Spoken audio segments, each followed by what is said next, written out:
Picture this. You've been putting money away every single month for 5 years. 5 years. No missed contributions, no splurging on that vacation, no new car.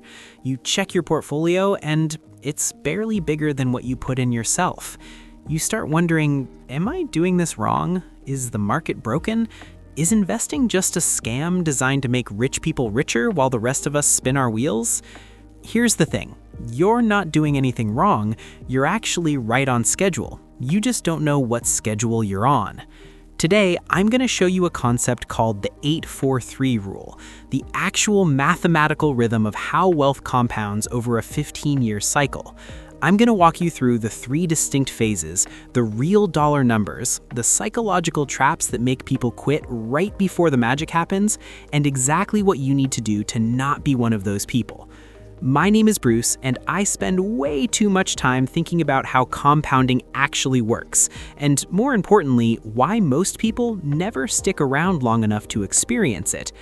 If you're someone who's been investing for a few years, staring at a balance that feels embarrassingly small, and you're starting to wonder if it's even worth it, make sure you hit that subscribe button and give this video a thumbs up if it helps you out today. Let's start by blowing up the biggest myth in personal finance. Most people think wealth building is linear. You put in $1, the market gives you $1 plus a little interest, you repeat that for 30 or 40 years, and then you retire. Simple, right? Wrong. Here's what most people don't realize. The math of compounding doesn't move in a straight line, it moves in a curve, flat at the start, then gradually steeper, then almost vertical by the end.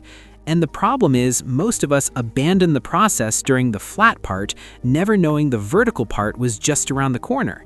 According to a 2023 Vanguard study on investor behavior, roughly 30% of retail investors liquidate their long-term accounts within the first 5 years. 30%! They paid the entry fee, they did the hard work, and then they walked out right before the payoff. The 8-4-3 rule is the antidote to that mistake. Let me explain what it actually means. The 8-4-3 rule describes the rhythm of compounding over a 15-year investment cycle. Here's the short version. It takes 8 years to reach a certain milestone of wealth. Then it takes just 4 years to completely replicate everything you built in those 8 years. And then it takes only 3 years to do it again. Same monthly contribution, same market, completely different pace. And this isn't some made-up motivational framework, this is just the math of exponential growth playing out over time. The Federal Reserve's own research on household wealth accumulation shows that long-term equity investors who stay invested through market cycles consistently see this kind of back-weighted growth pattern. The numbers actually do this. So let's talk about what each phase actually feels like, because understanding the psychology of each phase is just as important as understanding the math. Phase 1 is what I call the boring years, and this is the phase that destroys 90% of aspiring investors, not because the market fails them, but because their own brain fails them. Here's what's mathematically happening. You're contributing every month, let's say $500. The market is doing its thing, averaging around 10% annually over the long haul, which is roughly in line with historical S&P 500 returns going back to 1965. But because your starting balance is essentially zero, the dollar amount of those returns is tiny compared to your contributions. Think about it this way. If you have $10,000 in the market and it goes up 10%, you made $1,000. That's great, but you're putting in $500 a month, so the market is basically just helping carry one box. You're doing all the heavy lifting. Look, let's put some actual numbers on this. Say you're investing $500 a month into a broad equity index fund at a 10% average annual return. After 8 years, you've personally contributed $48,000 of your own money. With growth, your balance sits somewhere around $70,000 to $75,000. Now you might be thinking, okay, $75K on $48K invested, that's not bad. And you're right, it's not bad, but here's the psychological problem. It feels bad, because you've been sacrificing for nearly a decade and the pile of money isn't dramatically larger than what you put in. your brain starts doing dangerous things. It starts calculating what that $500 could have been: a nicer apartment, a vacation fund, a new car. It starts telling you that investing is for people who already have money and that you've been foolish to think this would work for you. This is a feature, not a bug. In phase 1, you're not really investing for returns yet. You're investing for critical mass. You're packing the snowball together so that eventually it can roll on its own. But if you walk away in year 7, you never get to watch it roll. This is where it starts to get really interesting. You keep contributing your $500 a month. Nothing changes on your end. But somewhere around year 9, something shifts. The market is no longer just helping you carry boxes, it's showing up with a moving truck.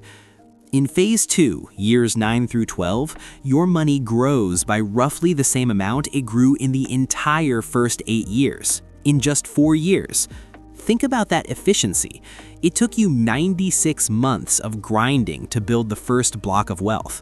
Now you're building that same block in 48 months. You've doubled your speed without doing anything different. By the end of year 12, that same $500 a month investor is now looking at somewhere between $130,000 and $140,000.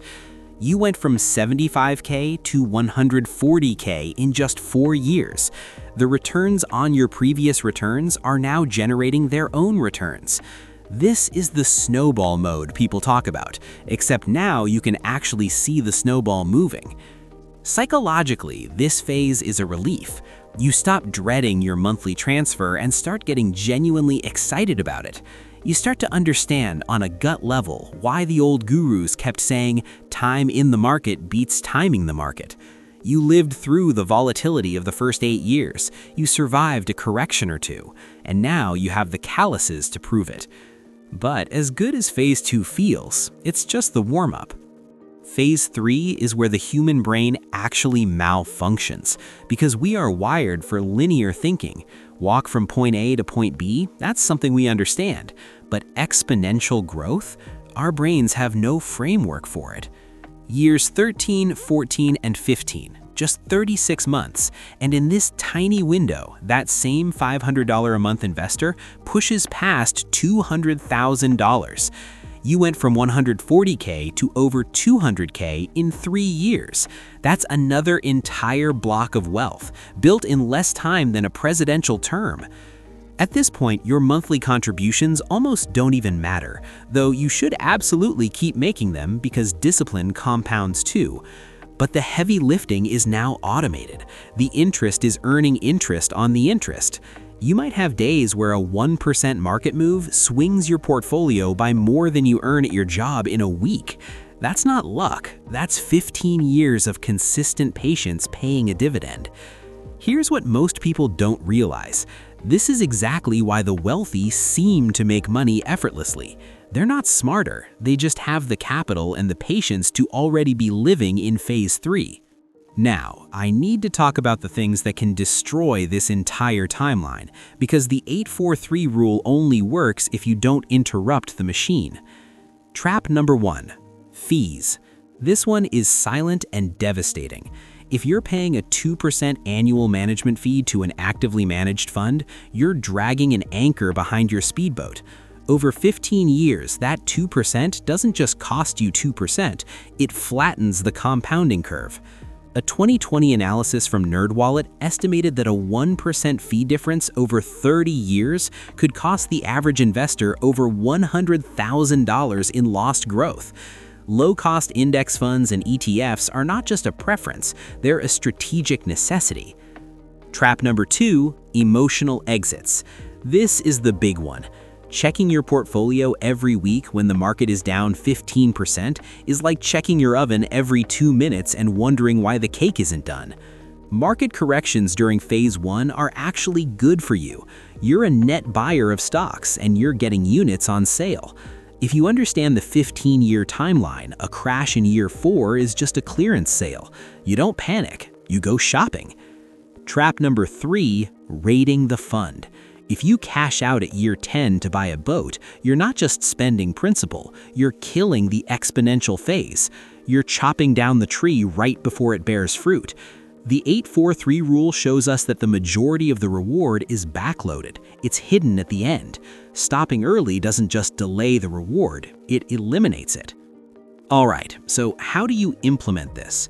Step 1. Pick your 15-year goal. What is the money actually for? Retirement, financial freedom, a house? Give it a name. A named goal is harder to raid than a nameless account. Step 2. Automate the contribution.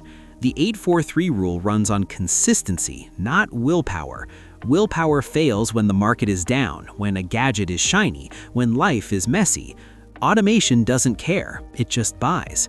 Treat that monthly investment like a utility bill, non-negotiable. Step 3. Pick the right vehicle. For most people, a globally diversified equity index fund is the answer. Simple, boring, effective. Don't overcomplicate it with 30 niche sector ETFs. Simple compounds better than clever. Step 4, and this is the hardest one, commit to not interrupting the machine. No raids for weddings, no panic sells when the news says recession. You are not just managing money, you are managing your own behavior. Here's the thing about the 8-4-3 rule. It isn't a get-rich-quick scheme. It's the opposite. It's a get-rich-slow scheme. And unlike the quick ones, this one actually works. The hard work is front-loaded. The rewards are back-loaded. Your job is to survive the first 8 years so you can enjoy the last 3. Plant the tree, water it every month, and for the love of money, don't dig it up to check the roots. So where are you right now? Drop it in the comments. Are you grinding through the boring 8, hitting your stride in the acceleration 4, or living in the exponential 3? I want to know. And if you know someone who's about to quit investing because they're not seeing results yet, share this video. It might be the most valuable thing you do for them this year.